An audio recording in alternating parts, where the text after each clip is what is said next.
The Old Gnome's Gift of Friendship. Once upon a time, in a beautiful forest, there lived an old gnome. He was very kind and loved taking care of his garden and the animals around his house.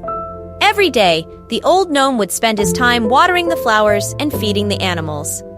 He enjoyed their company, but sometimes felt a little lonely. To overcome his loneliness, the old gnome would take walks along the paths in the forest, hoping to meet other gnomes and make a friend. While walking in the forest, the old gnome stumbled upon a hungry snail. The snail looked weak and in need of help. Feeling sorry for the snail, the old gnome decided to take care of it. He provided the snail with food and shelter. Grateful for the old gnome's kindness, the snail thanked him and wished him the best. The old gnome felt happy to have helped the snail. The next day, there was a knock on the old gnome's door. Knock, knock. To his surprise, there stood another old gnome. He had come to visit. The visitor explained that he had heard about the old gnome living alone from the snail.